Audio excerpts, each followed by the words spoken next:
Hello children, welcome to the Grandma's gang meeting room. நம்ம எதெல்லாம் பற்றி பேச போகிறோம், எந்தெந்த விஷயத்தை பற்றி தெரிஞ்சுக்க போகிறோம் அப்படின்றத நான் முதல் ஆடியோலேயே சொல்லிட்டேன்.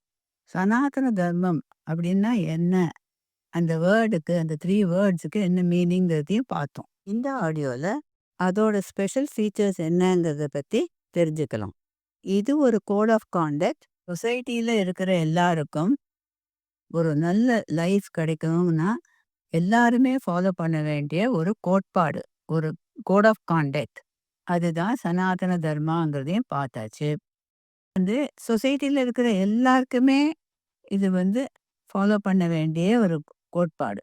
அரசனாக இருந்தால் கூட அவனுக்கும் சில ரூல்ஸ் வச்சிருக்கு, சிட்டிசன்ஸ்க்கும் இருக்கு. அவள் எப்படி பிஹேவ் பண்ணணும், எப்படி அவள் டாக்ஸேஷனுக்கெல்லாம் டேக்ஸ் எல்லாம் கொடுத்து கவர்மெண்ட்டோட கோஆப்ரேட் பண்ணணும், இதெல்லாம் இருக்குது. ஹஸ்பண்ட் அண்ட் ஒய்ஃப்க்கு ஹஸ்பண்டோட டியூட்டிஸ் அண்ட் ரைட்ஸ், ஒய்ஃபோட duties and rights, parents towards children, children towards parents, teacher students relationship, lawyers, doctors, businessman, எல்லாருக்குமே எத்திக்கல் வேல்யூஸ் அதில் சொல்லியிருக்கு, ஒரு மேனுவல் மாதிரி. இப்போ கோவிலில் இருக்கிற அர்ச்சகருக்கு கூட அவர் அர்ச்சனை பண்ணி கொடுக்கும்போது ஏனோ தானோன்னு ஃபாஸ்ட்டாக எதையான சொல்லி பண்ணக்கூடாது.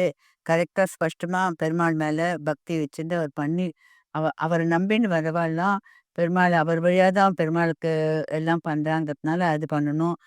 கரெக்டாக அவர் அந்த ஸ்தோத்திரம் எல்லாம் கரெக்டாக ஸ்லோகத்தை சொல்லி ஆரத்தி பண்ணி கொடுக்கணும். இதெல்லாம் இருக்குது, அவளுக்கும் ரூல்ஸ் இருக்குது.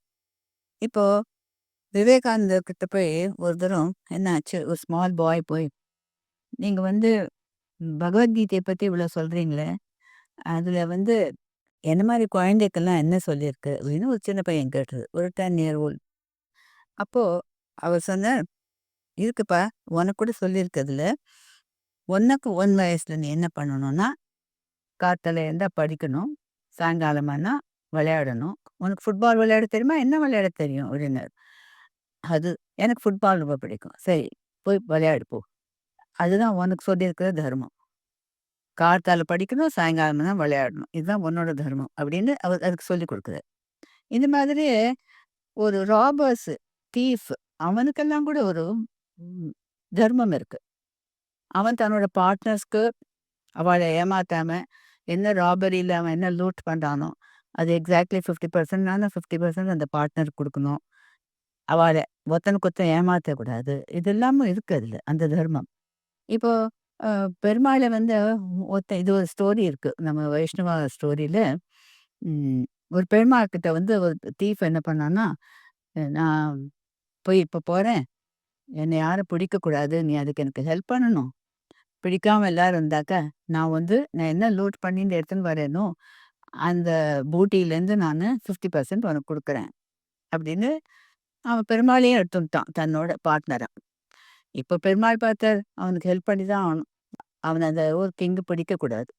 ஸோ அவனை பிடிக்க விடாமல் அவர் அவனுக்கு எல்லா விதத்துலையும் ஹெல்ப் பண்ணி அவன் எஸ்கேப் பண்ணிகிட்டே இருந்தான்.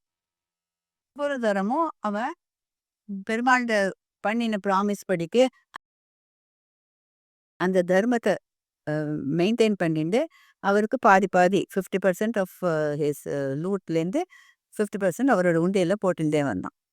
இது நாளுக்கு நாள் ஜாஸ்தியாகிட்டே போகவே அந்த ஊரில் இருக்கிற வாழ்த்துலாம் அது ஒரு பெரிய டெரர் ஆயிடுத்து, டெரர் ஸ்ட்ரைக் ஆன மாதிரி ஆயிடுத்து.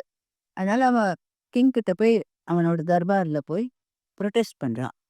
என்னது, நாங்களாம் கஷ்டப்பட்டு சம்பாதிக்கிற பணமெல்லாம் இந்த மாதிரி கொள்ளையடிச்சின்னு போயின்னு இருக்கான் ராபர்ஸ், இவாள்கிட்டேருந்து எங்களை ப்ரொடெக்ட் பண்ணுறது தானே உன்னோட டியூட்டி, நீ பண்ண மாட்டேன்னு தெரிய அப்படின்னு எல்லாரும் போராடச்சு, ப்ரொட்டஸ்ட் பண்ணுச்சு. உடனே கிங் என்ன பண்ணால், சரி நான் இந்த தடவை பார்க்கறேன்னு சொல்லி இன்னும் நிறைய செக்யூரிட்டி, நிறைய சோல்ஜர்ஸ் எல்லாத்தையும் நைட்லலாம் டியூட்டி போட்டு பிடிக்க பார்க்குறான். ஆனால் பிடிக்கவே முடியல.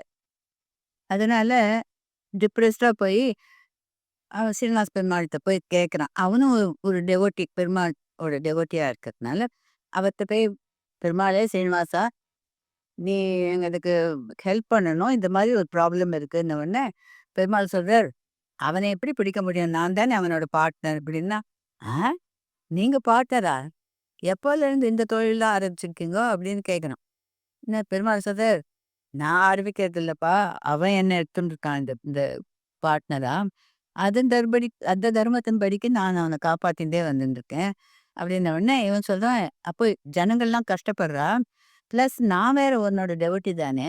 உன்னோட கோவிலுக்கெல்லாம் நான் எப்படி ரீபில்ட் பண்ணி, ரீமாடல் பண்ணி, ரெனோவேட் பண்ணி நானு பண்ணின்னு தானே இருக்கேன். நானு என்னோட தர்மத்த பண்ணின்னு தானே இருக்கேன்." அப்படின்னா, "சரி, இந்த ப்ராப்ளம் சால்வ் பண்ணணும்னா, நான் அவன ரிஃபார்ம் பண்றேன் அந்த ராபர்ஸ" அப்படின்ட்டு பெருமாள் என்ன பண்றார், அவன்கிட்ட வந்து அவனோட ட்ரீம்ல வந்து, இந்த மாரி இந்த இத்தன நாளா பண்ண இந்த மாரி ஒரு கெட்ட தொழில, பேட் டீட்ஸ விட்டுடு. இனிமேலயாவது நீ இந்த மாரி எல்லாரையும் கஷ்டப்படுத்தின்னு அவள வந்து லூட் பண்ணாத. இதுவரைக்கும் நீ சேர்த்து வச்சிருக்கிற பணம் எவ்வளவோ இருக்கு லூட் பண்ணி.